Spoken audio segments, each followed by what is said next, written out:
Na carta de Paulo aos Efésios, capítulo 4, versículos 26 e 27. Mesmo em cólera, está fraco. Mesmo em cólera, que o sol não se ponha sobre o vosso ressentimento. Não deis lugar. A tradução da Ave Maria é espetacular nesse sentido. Esse tema eu vou retomar ainda amanhã. Eu dizia no primeiro momento desse nosso dia que quando uma mágoa se transforma em ressentimento, a primeira pessoa prejudicada somos nós mesmos. No livro eu apresento o resultado de algumas pesquisas a partir da página 17. Aonde a ciência moderna vem descobrir aquilo que ao longo do livro você vai perceber também, a Bíblia já nos ensina há muito tempo. Há uma íntima relação entre... Vamos fazer só um pouquinho do silêncio. Pronto. Há uma íntima relação entre as realidades afetivas, físicas e espirituais. Lá no comecinho da Bíblia a gente já descobre que Caim fez alguma coisa errada, porque o rosto dele mostra que ele está irado. E Deus pergunta a partir do seu rosto. A ciência hoje descobriu os efeitos negativos que uma mágoa produzem em nosso corpo. Quantas doenças chamadas psicossomáticas, que na verdade são materialização, vão para o físico, uma realidade afetiva ou espiritual. E é preciso que a gente perceba isso claramente em nós. Porque também aqui as reações físicas associadas à mágoa, elas não estão sob o domínio da nossa inteligência. O próprio nome já diz, reações. Se são reações, são respostas físicas a uma provocação afetiva. Segunda coisa que eu pude percebendo, essas reações não são exclusivas do ser humano. Também na natureza nós as percebemos. Por que fala, por exemplo, que o pano vermelho chacoalhado na frente de um touro deixa ele mais nervoso? Se nós sabemos que o boi é daltônico, ele não sabe diferença de cor. É um movimento. E aquele movimento feito para provocá-lo. Ora, como é que alguém chacoalhando um pano faz com que o boi se enerve daquele jeito? E quem já viu uma tourada ao vivo, eu tive a graça de ver, e a desgraça de que o boi foi derrotado, porque eu estava torcendo para ele. É impressionante aquele toureiro. A roupa que ele se veste já é provocativa. Parece uma bailarina. Todo cheio de coisinha cor de rosa, aquela calça grudadinha. Ele segura aquele negócio na mão assim, põe na petinha do pé e fica fazendo assim pro boi. E o boi tá lá. E a gente torcendo, ai minha Nossa Senhora, podia o boi acertar ele. E aí para nervar mais, vem o cavaleiro e enfia aqui um espeto na cacunda do bicho. Quer dizer, eles provocam. E você vê isso no físico do boi. Os animais, os cachorrinhos, a galinha, todos os bichos. Reações físicas. Seres mais inferiores, por exemplo, os vegetais. Me lembro quando moleque no Biguá, a gente passava diante de uma plantazinha lá, não sei qual é o nome científico daquilo. e ficava dando tapinha nela, falando assim, dorme, dorme, dormideira, amanhã, segunda-feira. E ela dormia, ela murchava, na hora. Quer dizer, as plantas reagem. Eu tenho uma irmã, a Célia não podia passar nem na sombra da aroeira, que já dava coceira. Mas por que pode dar coceira na sombra da aroeira? Porque a aroeira é uma árvore sensível, quando chega alguém perto dela, ela elimina no ar pequenas toxinas que ela tem nas folhas para se defender, que é para ninguém chegar perto dela mesmo. Ela se uriça. Ela já está se defendendo. Ora, então isso é uma realidade física, uma realidade biológica. Em nós os estragos são terríveis. Por quê? Porque quando nós nos sentimos ameaçados, só existem duas possibilidades para qualquer um de nós, desde um cachorrinho, uma galinha, uma vaca, até uma pessoa, mesmo a pessoa mais santa. Diante de uma situação de perigo, o sistema nervoso central, no caso do humano, a área chamada simpática, no sentido que sofre com o sofrimento, ela libera ordens que, por sua vez, liberam substâncias químicas que estão dentro de nós e que, associadas à mágoa, são substâncias químicas associadas ao estresse, que leva a pessoa a um estado calamitoso. E não pense que você tem controle sobre isso, porque disse, é algo físico. Por exemplo, os animais. Quando os animais se sentem no perigo, eles só têm duas possibilidades. Ou ataca, ou foge. Por que, com exceção do ser humano, ao menos na minha opinião, todos os demais bichos da natureza, a não ser os muito grandes, o macho é sempre maior ou mais bonito do que a fêmea? Já notou isso? O galo é imenso.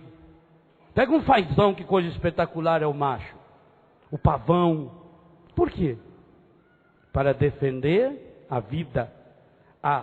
Gente, a lei mais forte que existe dentro de mim e de você chama-se lei da subsistência, lei da sobrevivência. Essa é uma lei que está embutida dentro de todo ser vivo. Então, para defender a vida, já que a fêmea é que tem o ninho, já que a fêmea é que cuida dos filhotes, o macho, sendo maior, ele pode brigar com os inimigos menores.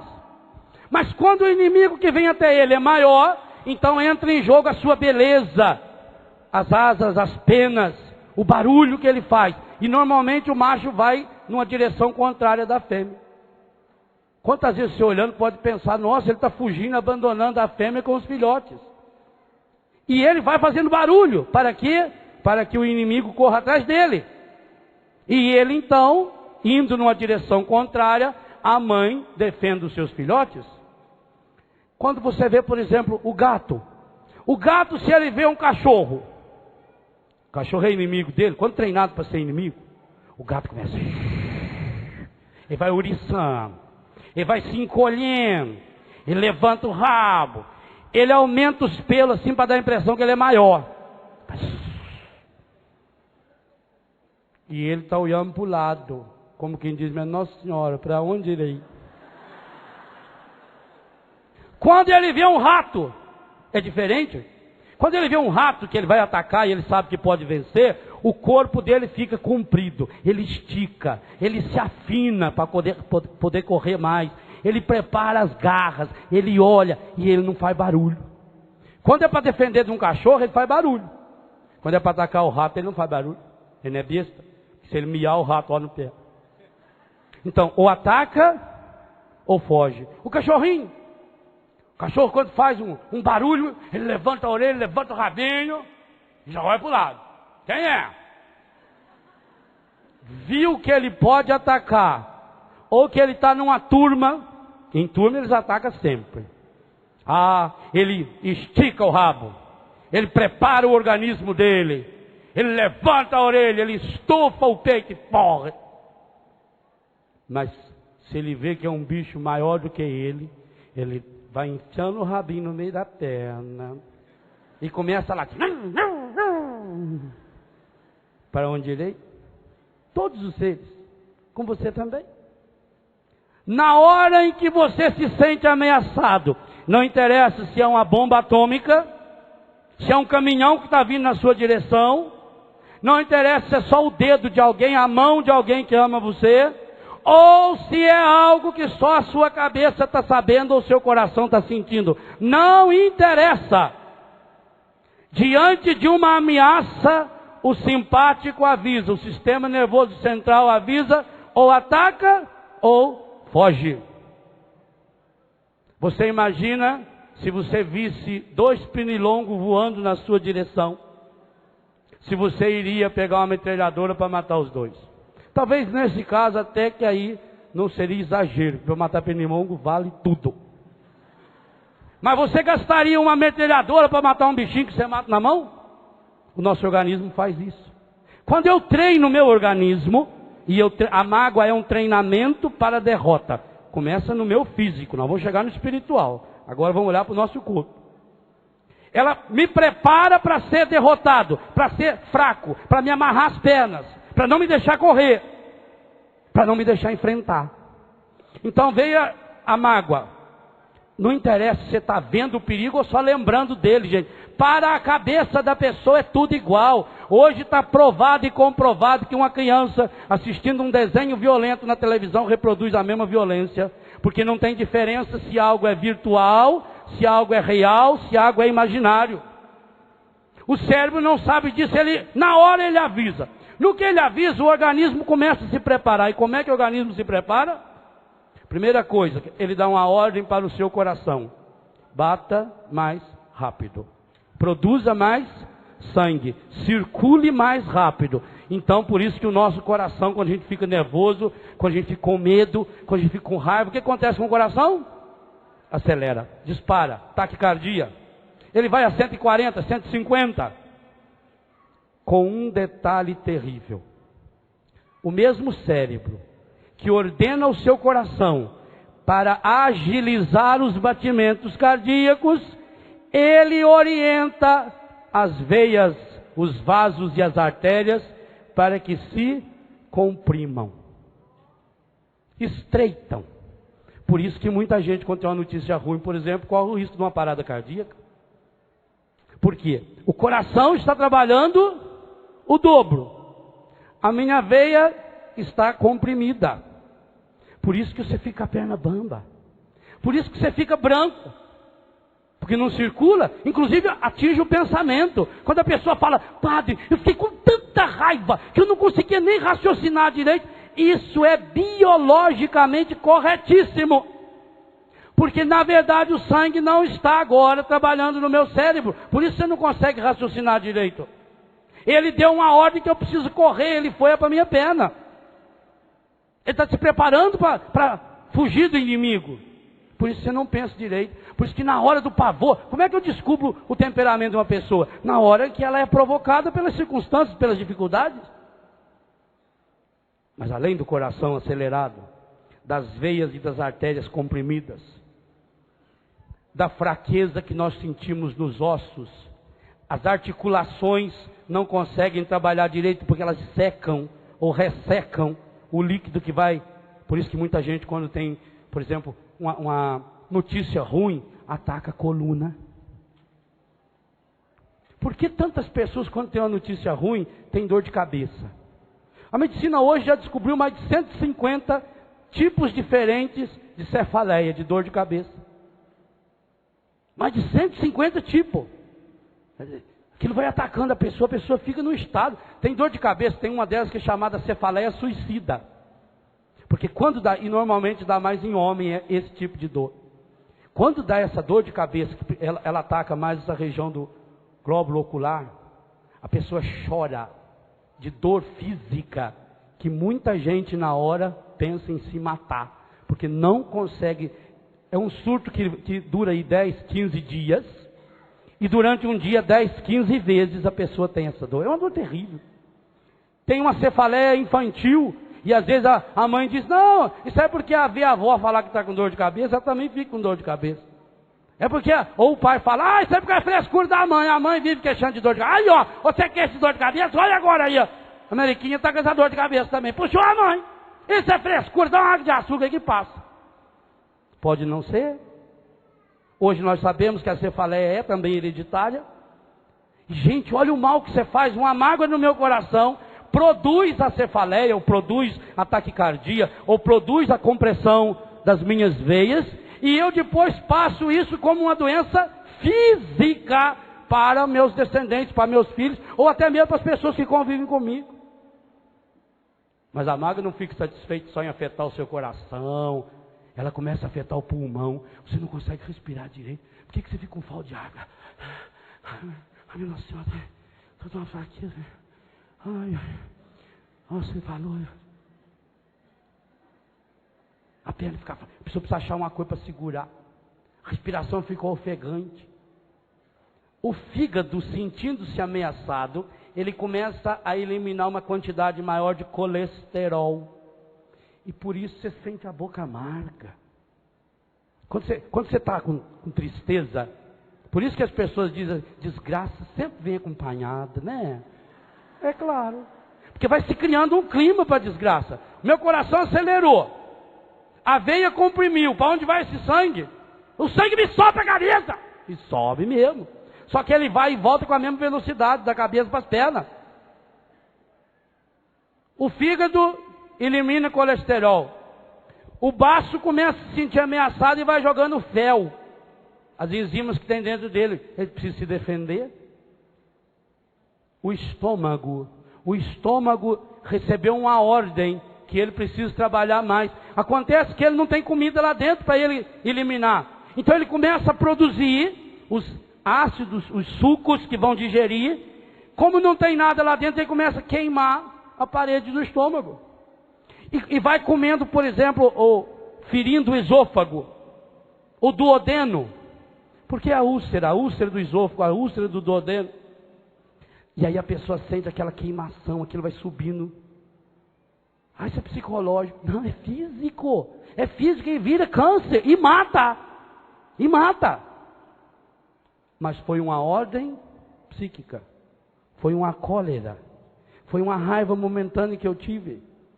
E que eu não soube trabalhar com ela. Quando vem a mágoa, quando vem a raiva, quando vem a ira, quando vem a decepção, quando vem a indignação, a amargura, seja lá o que aquilo me provocou, eu tenho que dar um jeito nessa situação.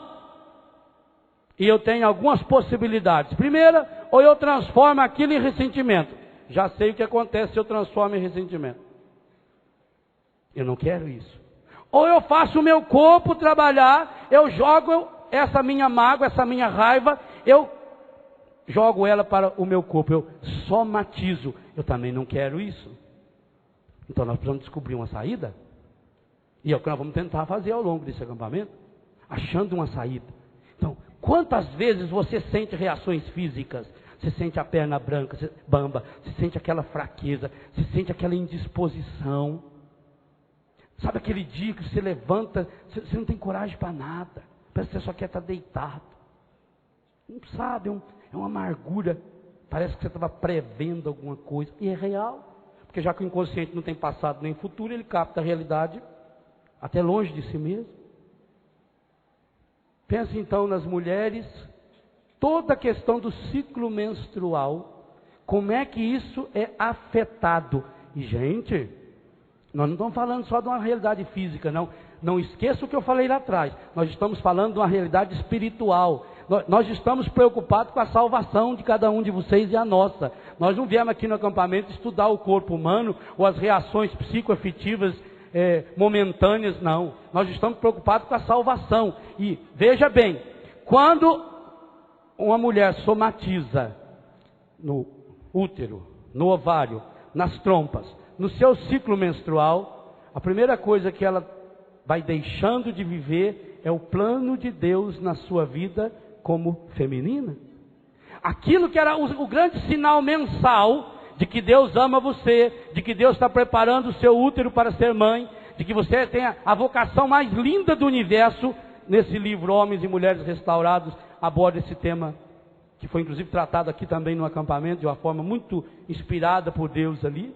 Aquilo para o qual a mulher foi chamada, a mulher que é o ser mais pleno da criação, a mulher que tem dentro de si o lugar na terra mais parecido com o céu, que é o seu útero, agora associa ao útero, a uma atividade ligada ao útero, às trompas, ao ovário, ela associa algo negativo. E por isso ela menstruada, ela diz, estou naqueles dias. Olha a cara que muitas mulheres falam, estou naquele dia. Ixi, eu tô com TPM. TPM é uma sigla, significa tô para a morte. Tô pronta mesmo. E vai agora adaptando o resto aí, que tem algumas eu não posso falar aqui. Tô para matar. Tô mesmo. Associou algo. Gente, pensa bem o que é isso. Pensa que coisa maravilhosa que é a associação. E pensa em tudo aquilo que nós já falamos em outros encontros. E que no livro Homens e Mulheres Restaurados transparece isso de forma explícita. Quando Deus criou o homem e a mulher, especialmente a mulher, que eu estou citando aqui exemplos femininos. Olha o carinho com que Deus fez o útero da mulher, gente. A Bíblia não tem medo de dizer, o útero feminino é o único lugar onde Deus fisicamente continua botando a mão. Tu, ó Senhor, me teceste no seio da minha mãe. Aliás, vocês mulheres que um dia ficaram grávidas, vocês têm um privilégio que nem eu, nem Padre Jonas, nem o Papa nunca vamos poder. A nossa mão, a nossa voz é capaz até de ser instrumento para que o pão e o vinho se tornem no corpo, sangue, alma e divindade de nosso Senhor Jesus Cristo. Mas você, mulher, que um dia ficou grávida, você teve Deus trabalhando pessoalmente dentro do seu útero. Sabe o que é isso? Sabe o que é isso?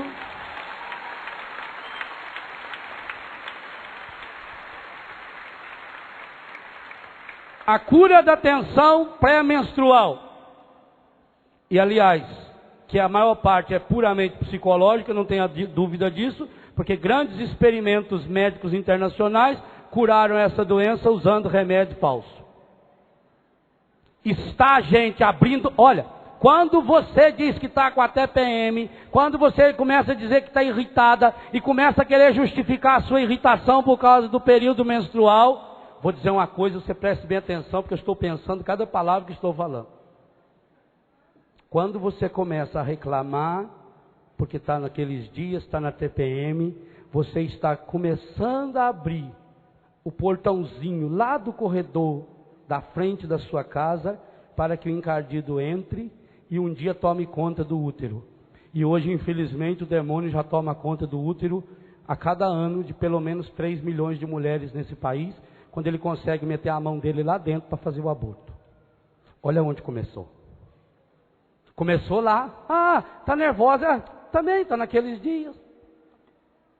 Pois eu digo a você, você mulher plena de Deus, poderá viver aqueles dias como os melhores de toda a sua vida. Ou, senão nós vamos estar afirmando que Deus fez alguma coisa errada. Que o ciclo da vida é pecado. Gente, só o encardido para colocar uma ideia besta dessa na cabeça, gente. Impossível! É físico.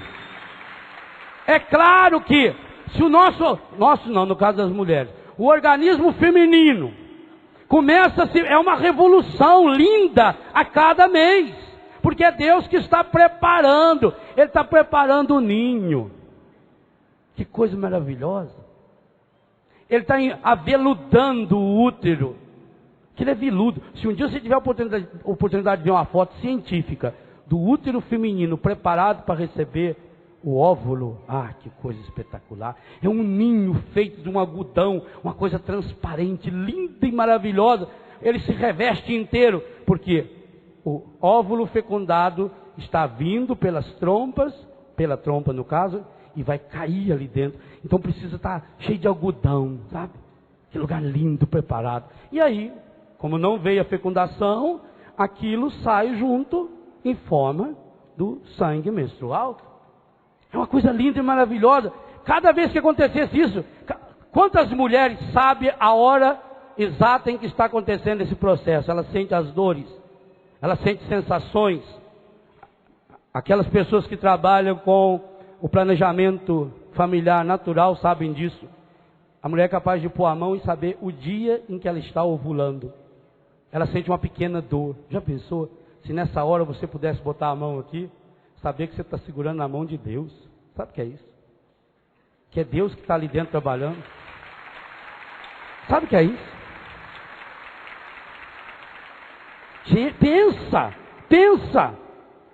Pensa nos horizontes. Gente, como é que começou os bailes das debutantes? Hoje quase não se faz mais. Lá em Brusque, Santa Catarina, eles fazem todo ano. E todo ano, umas 2 semanas antes ao baile das debutantes, eles levam as debutantes em Betânia. Elas passam a tarde lá conversando com os nossos filhos e filhas. Tomamos um lanche, depois eu celebro uma missa todos os anos para elas. Porque muitas daquelas foram minhas alunas do colégio. Até isso estão acabando hoje. Por quê? O baile das debutantes começou como? Na Europa, a menina tem o início do seu ciclo menstrual mais tarde, pelo frio. Então, por volta dos 15 anos. Por isso que o début é uma palavra francesa que significa mostrar, ficou convencionado por volta dos 15 anos.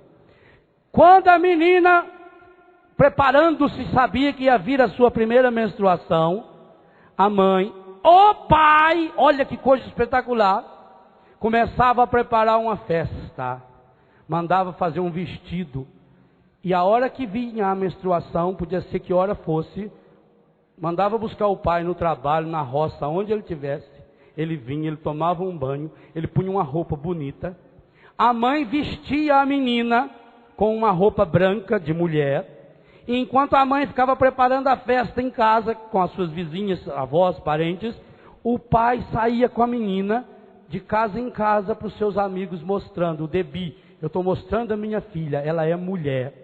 E isso é motivo de uma alegria imensa. O pai mostrava isso na rua, ia na igreja, e aquele povo para o qual ele mostrava, à noite vinha para a casa dele, aonde fazia-se uma festa, comia-se, bebia-se, e o instante mais solene era quando o pai, com uma roupa bonita, uma casaca, tirava sua filha para dançar com ele a primeira valsa como mulher. Olha que coisa linda. Você imagina o que isso reflete em termos de cura interior, gente? Que momento lindo era esse? Para quantas meninas que, quem sabe, o pai não pegou no colo, não amou como devia, até pelo machismo, não teve aquele relacionamento. Era uma hora de cura. Aquilo era esperado. O dia que ela fazia os seus 15 anos ou o dia em que ela menstruava a primeira vez. Qual dos dois acontecesse era a grande festa. Mas hoje, qual a ideia que está associada a isso? Uma ideia negativa. E essa ideia negativa é importante. Por quê? Porque essa ideia negativa, ela vai alimentar o meu físico. Então, se o meu coração acelera, quando eu tenho uma notícia ruim, eu associei notícia ruim com coração acelerado. Logo, cada vez que o coração acelerar, ele vai jogar para o cérebro a ordem de que eu tenho algo ruim para enfrentar. E essa ordem ruim que eu tenho algo para enfrentar, ela vai acionar o coração e ele vai bater mais rápido. Então, começa-se um círculo vicioso. A taquicardia acusa o cérebro manda bater mais. Aí ele está batendo mais, mas ele não consegue eliminar o sangue, porque as veias estão comprimidas. Todo o nosso organismo começa a funcionar nesse ritmo. O estômago começa a eliminar as enzimas. Ele não tem o que fazer com aquilo, não tem comida lá dentro. A pessoa sente queimação, isso vira úlcera física, isso vira câncer. Mas não está satisfeito. Ele começa depois a jogar para o intestino. E aí é uma coisa quase que padrão. Normalmente, no homem, somatiza-se através da diarreia. Solta-se o intestino. Na mulher, prende-se o intestino. E nas duas situações, a pessoa não tem controle de si mesma. Então você veja, o seu coração está acelerado. Em alguns, somatiza. O organismo ele vai somatizando sempre do mesmo jeito. Então, uma vez que eu tenho dor de cabeça nessa situação, cada vez que tiver essa situação, há uma lei que criou dentro da minha cabeça. Aí eu terei dor de cabeça. Uma vez que eu fiquei agitado, meu coração acelerou, criou-se uma lei. Coração acelerado, mais agitação. Agitação acelera o coração. A pessoa... E quantas dessas pessoas entram num choque, gente, estresse?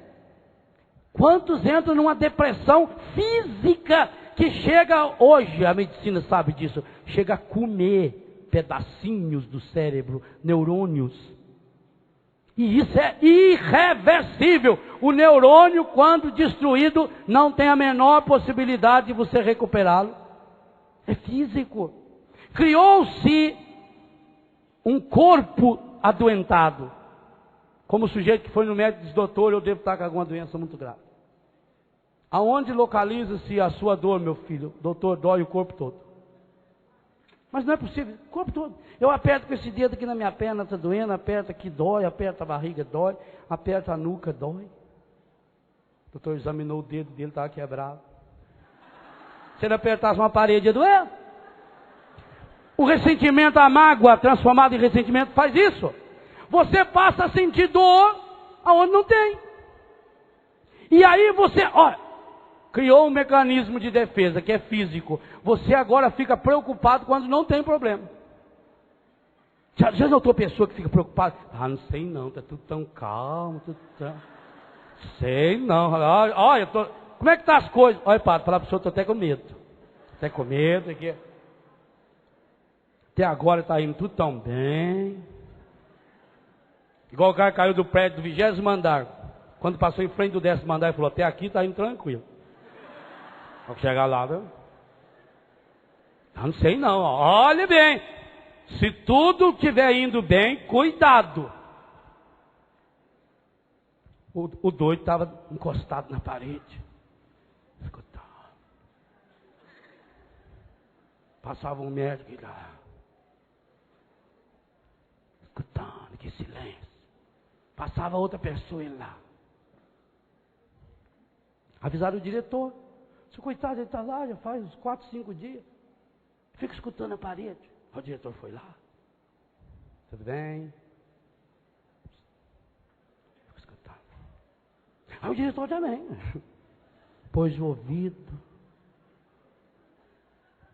Nada. Não escutava nada. Aí o diretor falou para ele: escuta, o senhor está escutando alguma coisa? Ele falou: não escuto nada. Ei, eu ouvi, não tem nada. Ei, sabe o que está me preocupando? Faz uma semana que está assim. Eu escuto e não escuto nada. Escuta, o senhor vê que não tem nada. É. Uma semana já, uma semana. Quantas vezes você é esse doido? Você fica lá escutando. Até agora não aconteceu nada. Meu Deus, ainda vem. Sabe quando o inesperado é desejado ou o contrário? Isso também causa uma mágoa danada. Você tem certeza que se você for naquela festa com seu marido, ele vai beber. Então você já é esperado, só que não é desejado, né? Aí você vai e fica torcendo para ele não beber. Mas você fica tanto no pé dele, para ele não bebe, porque ele de raiva ele bebe. A gente antecipa. O nosso organismo, ele vai reproduzindo. Tem gente que cai o cabelo. As enfermidades na boca. Quantos de nós temos seríssimas enfermidades na boca? Somatização. Na visão, a pessoa não enxerga direito. No autocontrole físico. Nas funções do intestino. Nas funções do estômago. Nas funções sanguíneas. Nas funções musculares. E isso vai criando, gente. Pensa bem. Aí o que acontece? O problema físico intensifica o emocional, o psíquico. O psíquico dá ordem para o físico. Se fosse só isso, tudo bem. Só que daí para o espiritual, mesmo em cólera, não pequeis. Por quê? Na hora que isso se instala, eu começo a alimentar. E como é que eu alimento? Eu falei anteriormente que causa mágoa, ou qualquer sinônimo de mágoa, raiva, ira, uma expectativa quebrada. Eu queria que acontecesse algo, não aconteceu. Ou eu não esperava que isso fosse acontecer e aconteceu. Ou eu tinha certeza que aquela pessoa ia me telefonar, que aquela pessoa viria e ela não veio. Então quebrou a expectativa. Na hora aquilo bate no peito, o coração se fecha, já avisa o sistema nervoso e o meu corpo começa a reagir. Muito bem. Mas para que essa mágoa que já atinge o meu corpo, que ela se torne ressentimento, ela precisa ser alimentada. Por isso que o físico é importante nesse processo. Por quê? Se o meu fígado está eliminando o colesterol, se o baço está eliminando o fel, se o coração está agitado, eu começo a sentir aquela queimação na cara. Meu corpo que está agitado, eu estou nervoso. Eu começo a remoer dentro de mim. Por quê? Se eu estou com dor de estômago, é porque fulano falou isso. Eu fico com dor de cabeça, padre, só de eu ver uma pessoa, aquilo já me enerva tanto, que já me ataca a cabeça, me ataca o estômago, me ataca o intestino, ela já me estraga o dia inteiro. Como é que eu alimento isso? O Juvenal. Eu vou remoendo. Eu começo a remoer. Eu começo a murmurar. Eu começo a conversar sozinho. Mas meu irmão, minha irmã, você nunca conversa sozinho. Você sempre, quando conversar o que não presta, o encardito está aí do seu lado, sempre pronto. Eu estarei convosco todos os dias, até os confins dos tempos, cada vez que você me invocar, e que você me invocar especialmente pela mágoa, para que ela se transforme em ressentimento, porque aí a própria Bíblia já está falando de mim, que é aí que eu entro na pessoa. Cada vez que você começa a murmurar, a remoer, a ressentir é sentir lá de trás. Cada vez que você começa a remoer, a ruminar, você está entrando no campo da oração da lamúria. E você passa a enxergar as coisas negativas com lente de aumento. O profeta Jeremias lembra, não fique com medo, porque eu vou fazer você tremer se você tiver medo. O medo faz você ficar com mais medo ainda. Eu começo a remoer, e eu já disse, quando eu estou remoendo, quando eu estou ruminando, eu estou conversando, eu estou dialogando com o encardido. O encardido aproveita esse exercício de comunicação com ele, esse monólogo que é sempre um diálogo com ele, e começa a buscar agora, porque nós precisamos montar o nosso filme, nós precisamos montar o nosso dossiê, porque como é que eu vou justificar que agora eu estou sentindo tão mal, que agora o meu corpo, como é que eu vou justificar isso pensando que é só uma bobagem? Não, não pode ser uma bobagem. O que essa pessoa fez é muito grave para mim, e como isso atacou o meu organismo, eu agora preciso criar um dossiê. Um dossiê é mais do que um filme. O dossiê, inclusive, pode ter o filme junto. O dossiê é um documento, uma pasta, um arquivo, que por isso chama arquivo morto. Você guarda tudo que não presta lá dentro. Então eu pego fotografias junto lá, faço um álbum da minha desgraça e ponho a fotografia em ordem. Desde o dia que eu conheci a pessoa, ela era muito amiga minha, eu ajudava ela, ela ajudava eu. Aqui, ó, foi nesse dia aqui, eu marco assim na minha agenda e risco aqui de preta, põe a foto dela, que é essa, que é a vergonha aqui. Aí tá aqui. Aí eu vou escrevendo no meu diário, meu querido diário, mais uma vez hoje encontrei a medonha, outra vez vi de novo. E além disso, então, eu vou no arquivo onde estão o meu DVD, o meu vídeo que eu filmei, e eu monto aquele, eu estou igualzinho já o Juvenal está fazendo, eu estou fazendo também, eu estou montando, eu estou agora com um arquivo enorme, eu tenho que arrumar um quarto na minha casa para poder guardar agora o meu relicário. As porcarias que eu vou juntando. E cada vez que eu olho, eu vou alimentando. Para a nossa cabeça, não interessa se você está vendo a pessoa ou a foto dela. Por que a gente guarda a foto? É a mesma coisa de ter a pessoa? Por que aquela palavra de ciência veio para Luzia jogar fora aquelas trouxinhas? Porque a grande trouxa ali era. Não era? Estava sendo trouxa do encardido. Através de uma saudade, de uma coisa boa, de uma coisa bonita, da fidelidade de uma mulher que namorou um homem tão grande, através de uma história tão linda de amor, o que o encardido estava fazendo com ela? Estava pondo ela dentro da trouxa. E aproveitando aquilo tudo para amarrá-la. E ele faz isso comigo e faz isso com você. Aliás, em algum momento desse acampamento, você vai ter que dar um jeito de queimar essas trouxas, se você quiser deixar de ser trouxa. Porque senão, Jesus não pode fazer nada se você não tiver a coragem de queimar, de eliminar tudo isso. Então você criou o filme, você criou a fotografia, você está com o seu álbum pronto.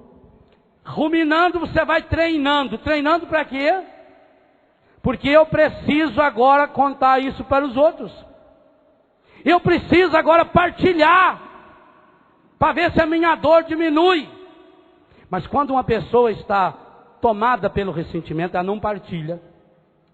A única coisa que ela faz é botar mais lenha na fogueira. Por isso ela não vai procurar, por exemplo, um padre, ou um psicólogo, ou uma pessoa coordenador de um grupo, ou alguém que tem um ministério, por exemplo, de ouvir e rezar por ela.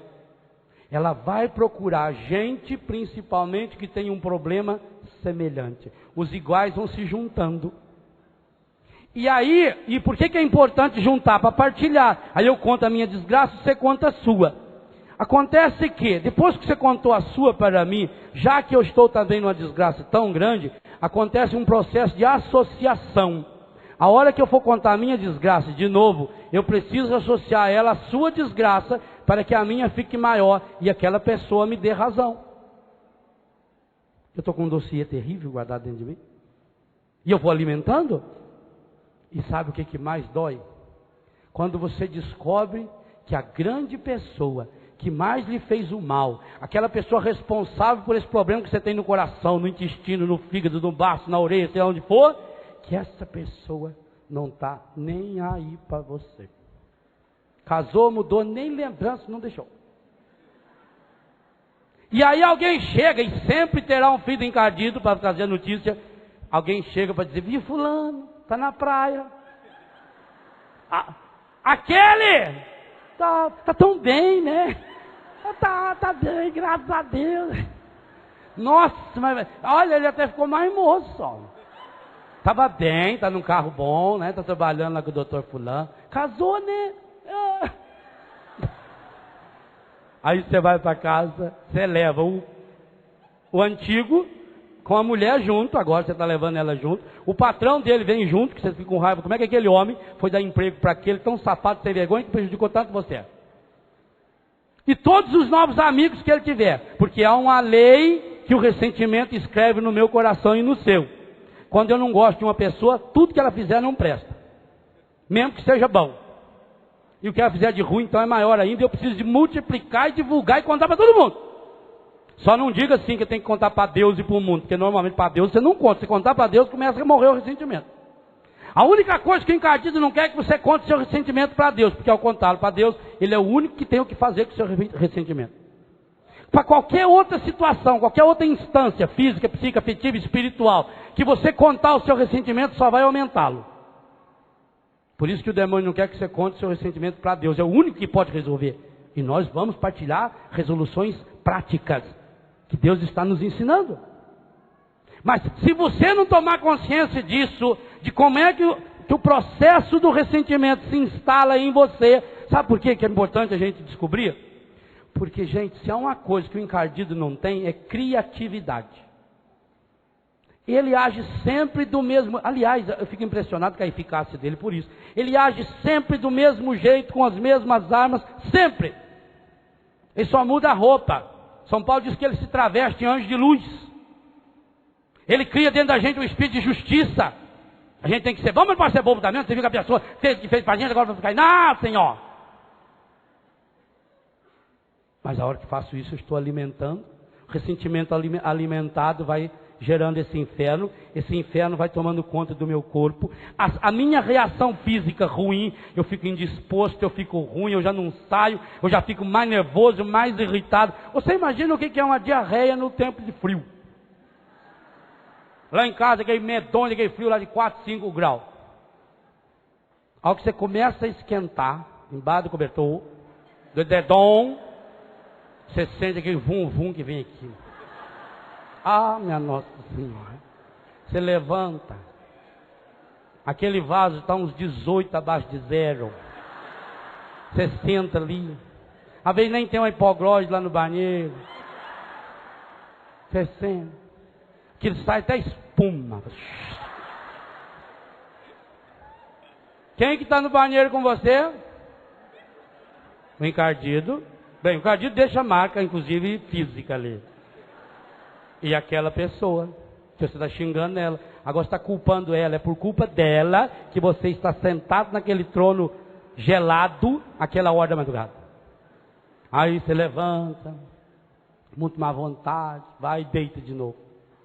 Está quase pegando no sono. Vai. Vum, vum. Você junta as pernas, ah, Nossa Senhora. Tomara que seja alarme falso. Tomara que eu durma, eu quero dormir logo, aí passa e vira para lá. Vum, vum, vum, vum. Você levanta. Que desânimo. 1h40, 2h10. Você tem que levantar cedo. Você vai lá de novo. Já não está saindo só o intestino. Ele está ali junto. Não é assim? É o que eu vou fazer? Aí você já... Ali naquela hora já começa a sua cura. Se você pensar e dizer, oh meu Deus, eu sou besta mesmo. Eu não consigo controlar meu intestino, como é que eu vou controlar a vida dos outros, meu Deus? Nem é meu, está aqui dentro de mim, eu não mando. E essa é uma lei importantíssima que o encardido usa. Uma das leis que mais faz a gente ficar com mágoa é que a gente acredita que tem o poder de controlar as reações das pessoas. A gente acredita? E a gente cria normas. Tem umas leis que a gente criou, chamadas as leis imbecilizadas da mente, aonde a gente podia fazer um estudo antológico dessas leis. Alguma lei dessa é assim: todo mundo tem que me tratar bem. Essa lei não está escrita em lugar nenhum, está aqui na sua cabeça. Aí você encontra alguém que não trata bem você, pronto. Quer ver outra lei? Amanhã, domingo, tem que estar de sol porque eu vou para a praia. Aí amanhã está chovendo. Meu irmão, minha irmã, não cria lei que você não tenha controle sobre ela. Então, a primeira lei é você criar, para não criar lei que leva você à mágoa, você não conseguirá controlar a vida de ninguém a não ser a sua, e olha lá, com muito esforço. É a minha impotência, é a mesma coisa que eu ensino para os meus filhos em Betânia. O primeiro passo para eu ser uma pessoa livre da dependência química é reconhecer, eu tenho essa doença. O segundo essa doença é mais forte do que eu não consigo dominá-la. Aliás, esses dois passos são fundamentais. Primeiro, reconhecer, eu tenho problema. Segundo, é um problema forte, é um problema maior do que eu não consigo. Aí eu vou buscar ajuda. Então não crie essas leis absurdas. Todo mundo tem que gostar de mim. Aí eu fiquei sabendo que fulano não gosta de mim. Pronto, eu me estrago. Por que não gosta de mim? Por que será que não gosta de mim? O que eu fiz a ele para não gostar de mim desse jeito agora? Olha bem, eu só fiz o bem. A avó dele, eu ajudei a avó dele, ajudei o avô dele, ajudei o pai dele. Inclusive esse terreninho aqui foi meu pai que arrumou para ele. Eles teve muita obrigação. Agora por que não gosta de mim? O que eu fiz para ele não gostar de mim? Por que não gosta de mim? O que eu fiz para ele não gostar de mim? Aí você descobrindo que ele não gosta de você passa a não gostar dele também, para justificar que ele não gosta. Também não gosta de mim, agora não gosta dele. Agora sim ele vai ter muito tempo para não gostar de mim. Joga essa lei fora. Deixa de ser besta. Você não tem controle sobre a vida de ninguém, a não ser a sua, e com muito carinho, atenção, cuidado, e caindo e levantando todas as vezes possível. Você não é um ser controlável. Deus não fez o ser humano controlável por controle remoto, por botãozinho. Fez o ser humano livre para crescer, para construir-se. A mágoa vai aniquilando o nosso coração. Ela faz o nosso corpo trabalhar no compasso do inferno. Virou ressentimento quando? Quando eu assumo, aqui vem uma coisa importante, preste bem atenção. Quando eu assumo qualquer acontecimento como se fosse para mim. Isso é um problema sério. Olha, gente, a maior parte das coisas negativas que aconteceram na sua vida aconteceram sem a pessoa ter intenção de prejudicar você. Há muitos de vocês que não foram amados pela mãe ou pelo pai? Mas nunca o seu pai e sua mãe resolveu, nós vamos nos casar, nós vamos ter um filho e vai ser o Léo ou a fulana, e nós vamos educá-lo, dar todo amor e carinho até os 2 anos, porque a partir de então 2 anos nós não queremos mais amar essa pessoa, nós vamos fazer o possível para machucar. Você acha que é assim? Você acha que alguém não ama, uma mãe não ama o filho intencionalmente, ou rejeita o filho intencionalmente? Não. Por que aí vem aquilo que o Padre Jonas colocava ontem, a grande dificuldade de perdoar, nós vamos trabalhar esse tema amanhã, a grande dificuldade se encontra exatamente aí. Porque o meu orgulho me eleva. Eu tenho uma autoimagem tão grande. Eu sou uma pessoa aos meus próprios conceitos. Por isso que Paulo fala que a gente não deve ter um conceito muito elevado de si mesmo. Porque ao que eu crio, o encardido faz isso. Ele te eleva primeiro. Igual quando foi tentar Jesus, ele primeiro levou Jesus lá em cima do monte. Ele leva você lá em cima. Então eu tenho um autoconceito, né, uma autoimagem, eu sou intocável, eu sou maravilhoso, eu sou lindo, eu sou querido, eu sou a pessoa mais importante que já teve nesse mundo, sou eu. E como é que agora o fulano não reconhece isso? Como é que a minha mãe foi capaz de não me amar, sendo eu quem eu sou? Como o filho falando para o pai, pai, quando eu crescer eu quero ser igual ao senhor. Senhor filho, por quê? Para ter a alegria de ter um filho igual eu. Deixa de ser besta. Joga fora esse autoconceito. Você não é esse supra-sumo, não.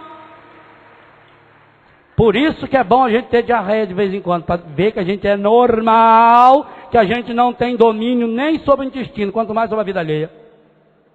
Não mando, não me controlo. Você tomou aquilo como se fosse para si. Não é.